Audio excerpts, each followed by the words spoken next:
2024 लोकसभा चुनाव में अभी काफ़ी वक्त है, लेकिन इसकी तैयारियां अभी से चल रही हैं। महागठबंधन विपक्ष का बन रहा है, उसकी मीटिंग पिछले महीने हुई है और अगली मीटिंग भी शिमला में होने वाली है। वहीं बीजेपी भी धुआंधार मेहनत कर रही है 2024 चुनाव के लिए। इस समय हम लखनऊ में लखनऊ को लेकर जानेंगे कि उनके विचार क्या हैं 2024 लोकसभा चुनाव को लेकर, क्या क्या मुद्दे होंगे, इस पर भी बात करेंगे। क्या नाम है आपका? सतपाल सिंह।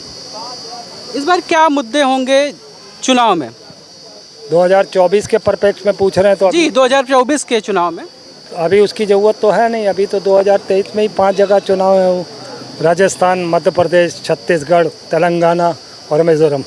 पहले हमें इससे निपटना पड़ेगा और तब हम गठबंधन की बात करेंगे, तभी सही भी रहेगा। क्योंकि कारण बता दें कि 3 जगह ऑलरेडी कांग्रेस वहाँ पर राजस्थान, मध्य प्रदेश और छत्तीसगढ़ में अपनी एक पोजीशन बनाए हुए। और छत्तीसगढ़, जहाँ तक तेलंगाना की बात है, वहाँ पर जो वर्तमान BDS की सरकार है वो अपनी काबिज है वहाँ पर। और मिज़ोरम को भी इस बार चांस हमें लगता है कि वहाँ कांग्रेस का एक फिर से वापसी होगी, कमबैक होगा। और कमबैक तो मध्य प्रदेश का भी देखा जाएगा। मगर जिस तरीके से पहले साल के बाद सरकार गिराई गई थी बीजेपी के द्वारा, तो मैंने पहले भी अभी आपको कई स्टेट की बात कर रहे हैं, स्टेट के इलेक्शंस की बात कर रहे हैं, लेकिन कहीं ना कहीं लोगों को ये लगता है कि केंद्र के लिए बीजेपी सरकार बेस्ट है और स्टेट के लिए रीजनल पार्टियां बेस्ट हैं। जी, ऐसा तो गलत बात है। क्या कांग्रेस क्या पूरी तरीके से ख़त्म हो गई है? वो तो कम बैक कर रही है और उसका जीता जागता उदाहरण है हिमाचल प्रदेश, कर्नाटका और इस तरीके से 5 राज्यों में अभी भी चुनाव है। तो इस बार अगर हम जीतते हैं, कम से कम हमको ये उम्मीद है। मैं कांग्रेस का प्रवक्ता नहीं हूँ, ना ही कांग्रेस को वोट करता हूँ, ना ही कांग्रेस पार्टी का हूँ, मगर जो हालात हैं, जो इस वक्त ट्रेंड कर रहे हैं, वो कांग्रेस के पक्ष में जा रहे हैं, है ना। तो वो जो चीज़ें हैं उभर के अगर आते हैं कांग्रेस एक बार फिर से मजबूत, तो हमें लगता है फिर दिसंबर के बाद ही अलायंस की कोई बात की जाए। अभी अलायंस की बात करना मुझे लगता है एक बेईमानी होगी। अभी 2023 में विधानसभा के चुनाव को पहले देखनी चाहिए। तो तब हो ना जब केंद्र सरकार ने 9 साल में कुछ किया हो, या जहाँ जहाँ भारतीय जनता पार्टी की सरकारें हैं प्रदेश में, जैसे कि बाबा को अभी दूसरा काल शुरू हो गया, जब इन्होंने काम ही नहीं किया है तो मुद्दों का तो प्रश्न ही नहीं उठता। ये सवाल क्या करेंगे जनता के बीच में जाके, क्या कहेंगे हमें क्यों वोट दो? इन्होंने कुछ किया तो है नहीं।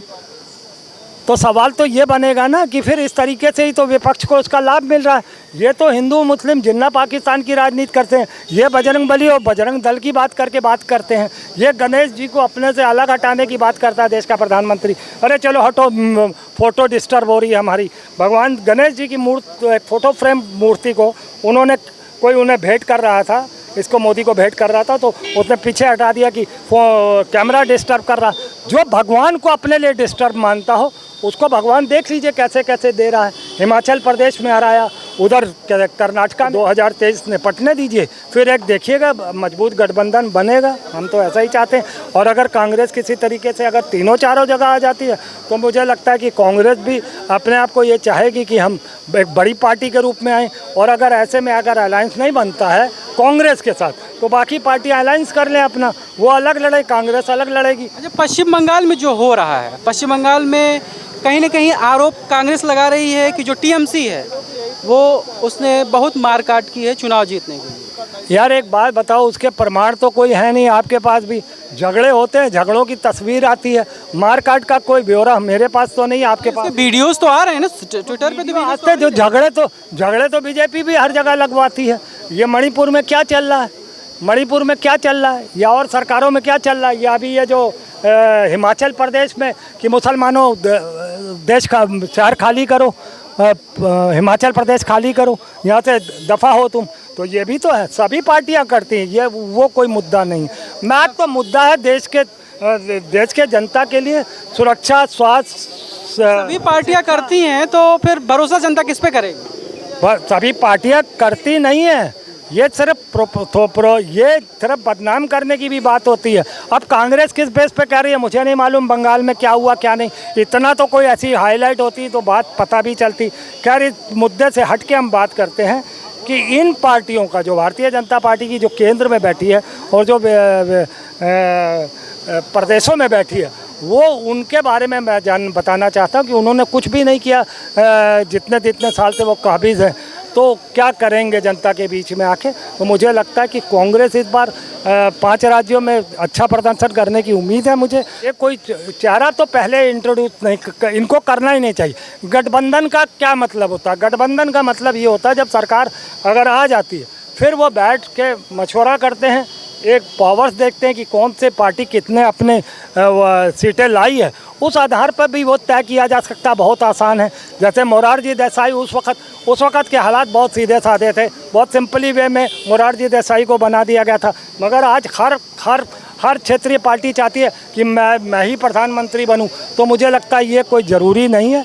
मुझे लगता है कि जब गठबंधन की सरकार अगर बन के लड़ेगी चुनाव तो उसके बाद भी प्रधानमंत्री। कह रहे हैं चेहरा नहीं है कोई, लेकिन जो लालू जी का एक बयान है, जो पिछली मीटिंग हुई थी उसमें लालू जी ने कहा था राहुल जी से कि भाई शादी कर लीजिए, शादी कर लीजिए। और एक बयान अब आया है कि जो प्रधानमंत्री निवास में जो भी प्रधानमंत्री हो वो बिना शादी का ना हो, बिना शादी किए ना हो, बिना पत्नी के ना हो।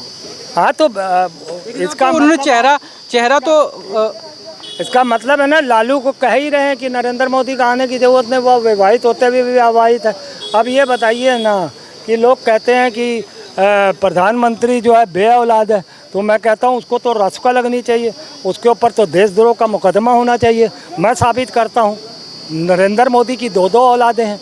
बड़ा बेटा गौतम अडानी, दूसरी माँ से जो लिया गया गोद है वो अंबानी है। तो आप कैसे कह सकते हैं कि प्रधानमंत्री बे औलाद है? उसकी तो 2 औलादें हैं। अब आपको बताता हूँ इसका कारण क्या हुआ।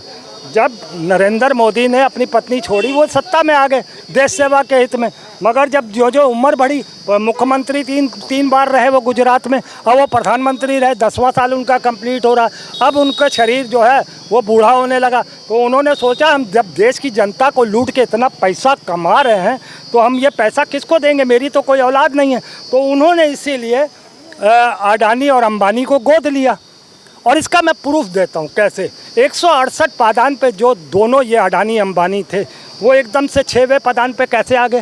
भैया मोदी का आशीर्वाद तो था, तो बाप का तो आशीर्वाद था ना। तो लोग क्यों कहते हैं कि नरेंद्र मोदी बे औलाद है? वो बे औलाद नहीं है, उसने पत्नी छोड़ी, उनसे बच्चे नहीं हुए, एक अलग बात है। मगर आज बुढ़ापा आ गया है देश के प्रधानमंत्री को, और उन्होंने बुढ़ापे की लाठी के लिए 2 बंदों को गोद लिया, जिसका नाम है गौतम अडानी और एक अंबानी। तो इस तरीके से आप लोग कोई भी देशवासी आज के बाद नरेंद्र मोदी को बे औलाद नहीं।